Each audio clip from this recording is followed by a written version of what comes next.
So I was asked to make this video. Someone asked, can I go through on a modeler how I might set up a modeler for a gig? So presumably as things ease off around the world, people might start having gigs come in, and I think for me, I've never actually gigged with the HELIX, believe it or not. I've gigged with the Stomp quite a lot, I've gigged with the Kemper quite a lot, but I got my HELIX at a stage when I didn't have time to actually take this out on a gig and figure out a way. I don't think I had a bag either. Jason Wade, shout out to Jason Wade, bought me a bag for Christmas. This is something that I'm going to be taking out and gigging with at some point when I have a gig which is worth taking it out for. In the past I would have used Stomp as well for space consideration, because I generally would have had to take a PA to a gig and all that sort of stuff, so there really wasn't room for whatever. So first things first, you've got to figure out which modeler you're using. I'm going to suggest that you're probably going to want to do a run of gigs with just one modeler. If you're like me with a few modelers, then probably pick one and kind of learn your lesson from that. So you first of all want to know, are you going to be monitoring with in-ears, or are you going to be taking your own monitor? Is that going to be something like a Headrush or a QSC or a Yamaha speaker? Or is it a power cab? Or are you going to be pairing it with a real amp? You need to figure that stuff out yourself. So for me, I'm going to presume that I'm going to be using just the HELIX for this video. The likelihood is that is what I would be using, because generally some of the functions and stuff where I would use the HELIX, I'll be doing in-ear gigs essentially. That's step one. Figure out what it is that you're going to be plugging into, and if you're building presets or whatever you're doing, make sure you've tried doing that with the thing that you're actually going to be using. Sounds obvious, but I don't know if you're like me, I tend to be a little bit lazy with this, and you probably don't want to be learning how your stuff sounds with the particular thing you're using on the day. The other thing to bear in mind is you want to spend quite a bit of time with your actual unit. If you're a person who generally uses the PC editor or the computer editor, maybe spend some actual time getting to know how the stuff works, you know, where your global EQ is, which is not there here, you know, how you turn that on and off if you're going to want to be using that. So general advice from me would be to leave your global EQ alone until you get to a gig. That for me is kind of like the thing that can help you make a quick adjustment that might save you on a gig if you end up finding that a monitor is super spiky or something like that, or you've got a load of boomy low end. That might be where you end up going and solving that problem. First of all, what kind of preset are you going to build? So this is one style of preset. So I've got a dirty signal chain and a clean signal chain, and I switch between those. So my lead preset is up here, clean is down here, and clean with delay is here. And I can also switch on the certain things that I want or don't want in the chain, and rhythm is down here without delay. So I use snapshots and stomps. So if you go into global settings and then foot switches, this is the mode that I use: stomp, snap, 8 switches, and that gives you kind of this look. And then if you press this button here, you end up getting down here an extra bunch of potential buttons, like you could put another assignment down here if you wanted to, or whatever. So that's what's kind of useful about having that snapshot and stomp mode. And I think that's probably, for me, ideal for gigging. Generally on a gig, I'll use one main preset. So you need to decide how many sounds do you actually need for your gig. So for me, most of my gigs I can get by with 3 key tones. So I need a clean, I need a rhythm, and I need a solo tone. And then I also like to set up a clean, which is the same but with the delay off, so that I can quickly turn to that and have a clean without the delay. But you need to decide for you. Maybe there are certain songs where you needed a whammy, or you need a wah, or you need a different delay effect. Maybe you should put those presets next to one another in your set list, or however you're going to arrange things.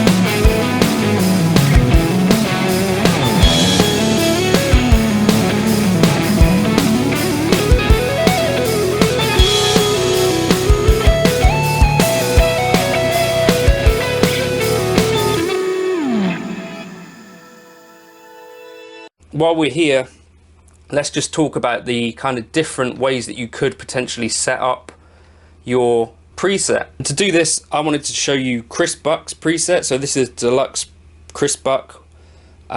This is one of the factory presets. So on this line here, we've got a bunch of stomps. So you can see down here, if you go into stomp mode, you've got Timmy, King of Tone, Fuzz Face, and Slapback. So obviously that's doing delay. And then Slow Train Echoplex. So the way that he's running things is essentially like up here are his drives going into the front of an amp, and he doesn't use snapshots like maybe you or I might by the look of things. Instead, he uses stomp mode where he's just running through and adding gain stages. So that's one way that you could do things potentially.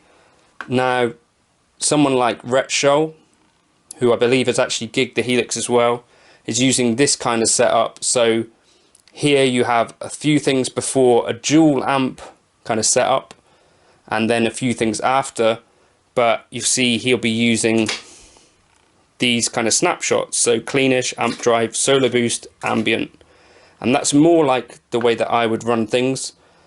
So that's similar, I guess, to me. Way back in the day when I had a Line 6 Pod XT Live, I had it set up with 4 key sounds. So the clean without delay, the lead tone, and the rhythm tone. And so that's what I've carried forward as like my kind of template. So you want to build a template for your gig, and so that's what I'd suggest. So in this particular preset, that would be what I'd suggest. So maybe you have a line for your clean-ish tone, maybe you have a line for your dirty tone, and you switch between those two. Or maybe you do things more like that kind of rep preset where you have 2 dual amps going in and you set up things in that way, but just make that decision way ahead of the gig and get comfortable with making changes to the preset. So when we talk about making changes to the preset, the kind of things that you're going to want to do on the fly, I guess, would be to boost the volume of certain stuff. Now, the channel volume is a good place to do this as it doesn't affect the tone. So if you need to make a quick adjustment, like, oh, your lead tone's not quite loud enough, maybe you could notch it up there, and that might be a quick way. Or you go to your clean tone and you decide, oh, that's not quite loud enough either. Channel volume there is a good way to make that change.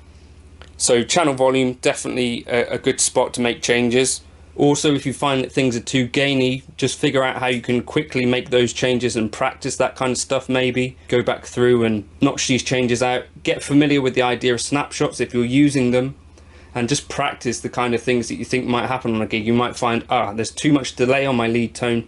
So on my lead tone, I need to take this back to sort of 21% or something and practice making that change, and then maybe save that change and get used to that idea of making these changes so that it's not the very first time that you've done this on a gig. Assuming that you're able to make the changes that you need to make, you know, you might find things a bit woofy. So you could go to your low cut and you could say, right, I'm going to notch that up to, I don't know, 100 hertz or something like that. Get used to making these kinds of changes as well. You've got things that might be assigned to a snapshot. So if these are in white like this, that means that's assigned to a snapshot. For a quick way to open that all the way up, you could press that and that will take you all the way to 20 kilohertz. So I've now got no high cuts on these, if that was the thing that was creating an issue for you. I guess also things like being able to make quick changes to reverb mixes might be something that you wanted to do on a gig. Worth bearing in mind how you do that quickly.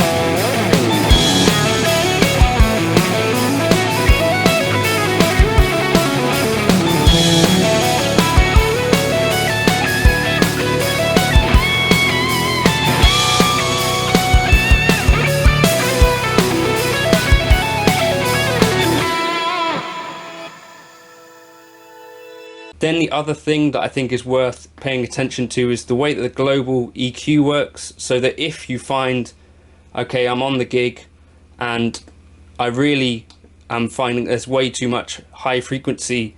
This is at 8 kilohertz here, the high frequency, the gain. If we press bypass and then start to notch off some of this high gain, or we've got a global high cut here, which you could bring down in a way that you think works for you in your room or whatever you're going through. And then this little thing here, the global EQ icon, shows you that that's on. And so you can go back and turn that off by going here. Press bypass, reset everything if needed. Don't forget you can also apply this EQ to your 1/4 inch jacks or XLRs, just to your XLRs or just your 1/4 inches, depending on what you're plugging into. So also worth bearing in mind, if you're plugging via XLR out to the desk, you can actually have a softer tone going to you on stage or into your monitor with this 1/4 inch. If you use these 1/4 inch into your monitor, you can then make adjustments to that global EQ just on the 1/4 inch.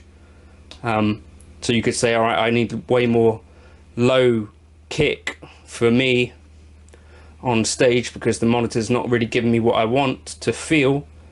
And then if you've only got that applied to the 1/4 inch, then the front of house isn't going to have to worry about what you've done with that EQ. So that's kind of powerful. Or, you know, set it back to being on both, however you want to use it. But don't forget that that's how you can bypass that or turn that back on. I think it's worth bearing in mind. Those are my kind of quick tips, I guess, for this kind of stuff. You want to listen through the actual thing that you're going to be using.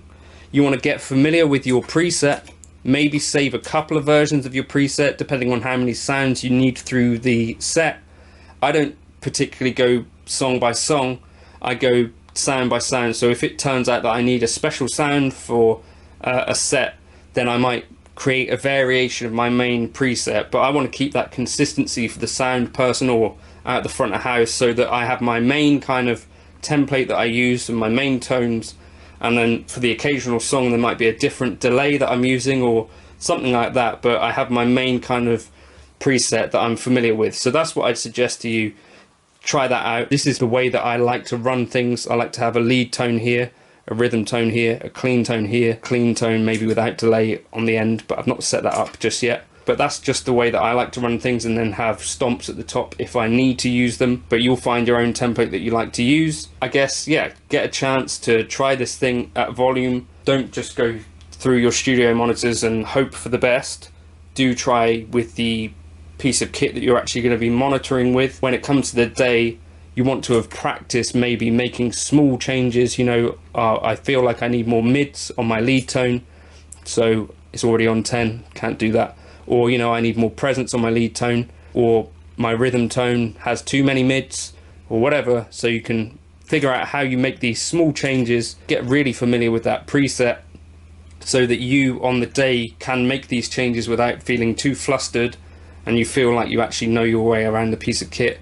Something also worth bearing in mind, I guess, if you're on a gig and someone's saying your HELIX is making a hum, do check if you've got a clean amp. This little setting in the power amp settings, the hum might be worth turning down if people are thinking that you're introducing a ground loop to the situation. But let me know how else you get yourself gig ready. I know some people potentially might level match their presets in a DAW or something like that.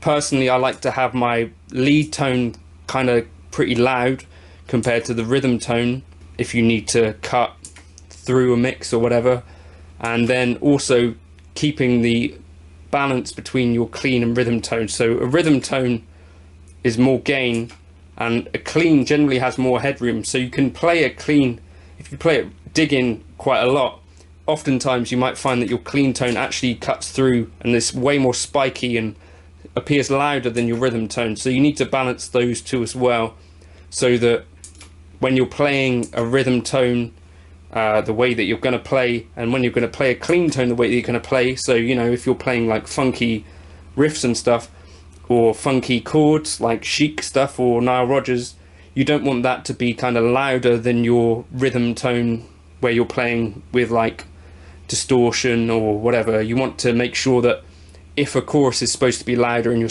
kicking in gain to get that big chorus, that it's not a drop down from your clean tone, if that makes sense. And similarly with a lead tone, you don't want it to be that you're at the same kind of level as your rhythm tone, so that it doesn't cut through the mix and it just sounds like someone's stopped playing.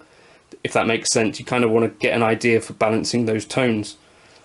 So I've just tidied this one up a little bit. So I've called it 2027 Gig Rig. I've made sure that I've named the snapshots properly. So if you press preset and then you go here, rename snapshot, you can actually rename each of the snapshots. For instance, you can select the snapshots here.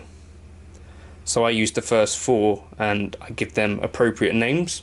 The next thing that I'd suggest maybe doing is name, if you've got multiples on here, like for instance you can see that is cycling between those 2 delays, maybe you just call that one delay. So you go in there and customize it, and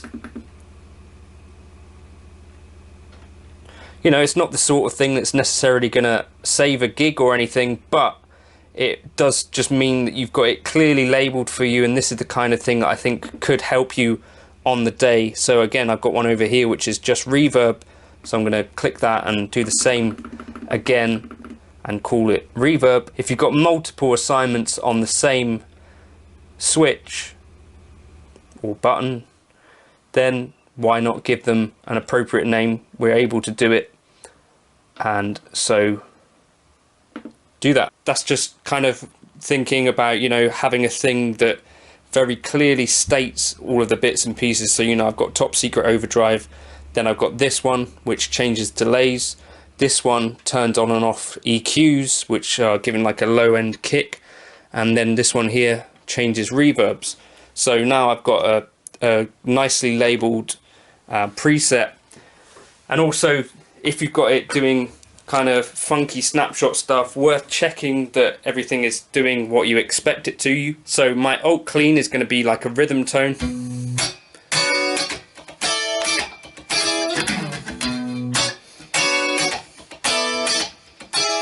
and then kick on your rhythm tone to check the balance between those 2.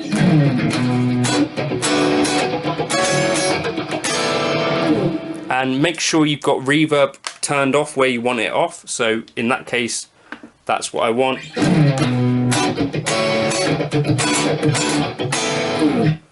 So now I can switch between those 2.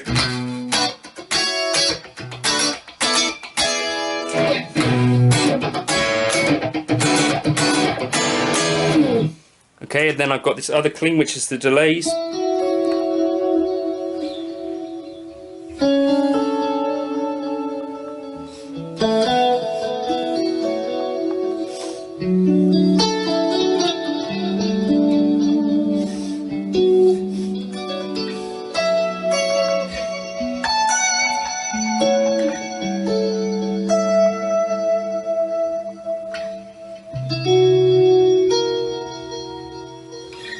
So yeah, just check that that's doing a thing. And also, just a little tip, make sure that if you've got things getting turned on and off, you want to make sure you've got this trails on so you can do this kind of thing.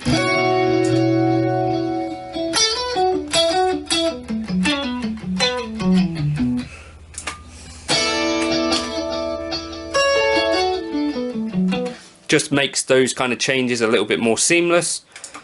So clean, and then your lead tone.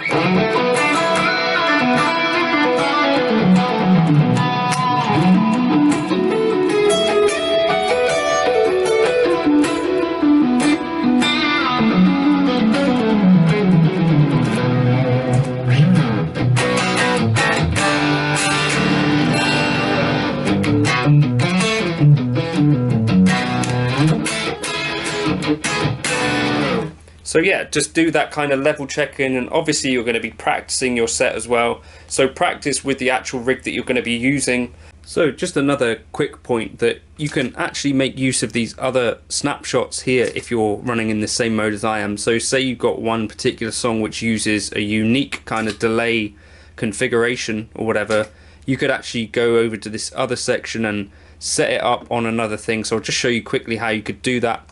So you press here, go to Command Center, select the free one of these, so make sure you're in the right mode. So now I've got this one free if I'm in here, so I can go to this and then I can select Snapshot, HELIX Snapshot, and you can select which one you want that to be. So now I've got 3 potential snapshots here. Also worth bearing in mind that you can shortcut your way to the command center by pressing these, which is useful to know. So I've just done a little bit more tidying up of this preset in general. So we've got this clean, alt clean, which is without delay, lead, and then rhythm,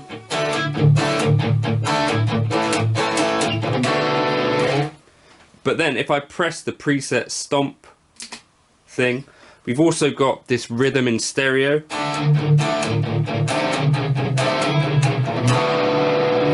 You've got this other clean, so I've basically got a clone of the other settings. So you can go in, if you press preset, select the preset that you want. So here I've got it on clean. If you press action, copy snapshot, and then you can roll it across to wherever else you want to copy that snapshot to. So I did that, and now I've got 4 kind of clones of the first 4 snapshots, but with subtle differences. So here's my normal delay tone, and here's a way longer one.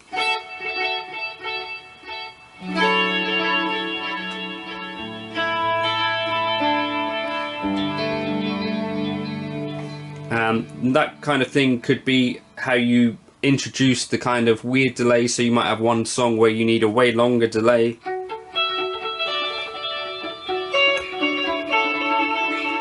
and you've still got this clean next to it, and you've still got your solo tone if you need it, and then back on this page you've got your normal clean tone. So pretty flexible as a gigging unit, I think, but that's, I think, how I would set up for a gig.